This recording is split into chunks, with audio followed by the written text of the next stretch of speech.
IT job కోసం try చేస్తున్నారా? Coding ట్యూటర్లో training తో పాటు స్టైఫండ్ అండ్ 100% జాబ్ గ్యారంటీ. హైదరాబాదులో వరుస హత్యలు ప్రజలను భయాందోళనకు గురిచేస్తున్నాయి. నగరంలో రోజుకు ఎక్కడో ఒక చోట మనిషి హత్యకు గురవుతూనే ఉన్నాడు.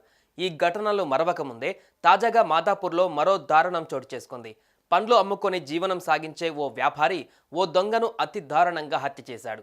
అది కూడా నడి రోడ్డు మీదే. స్థానికులు, వాహనదారులు ఈ ఘోరాన్ని చూసి చూడనట్లుగా వెళ్ళిపోయారు తప్ప అయ్యో పాపం అని అడ్డుకున్న పాపాన పోలేదు. ఇంతకు ఆ వ్యాపారి ఆ దొంగను ఎందుకు హత్య చేశాడు? అసలేం జరిగింది?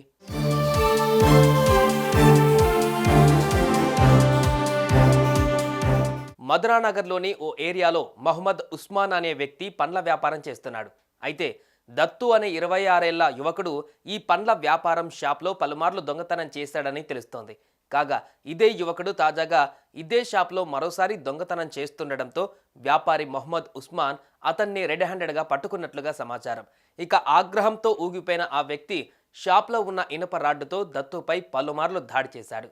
దీంతో అతడు పారిపోయే ప్రయత్నం చేయగా మహమ్మద్ ఉస్మాన్ అతడి వెంట పరిగెత్తి నడి రోడ్డుపై దత్తుపై దాడి చేశాడు.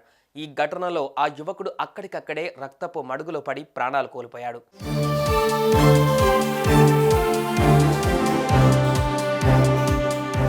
ఇదంతా స్థానికులు సినిమా చూసినట్లుగా చూశారు తప్ప ఎవరూ అడ్డుకోవడానికి రాకపోవడం బాధాకరం.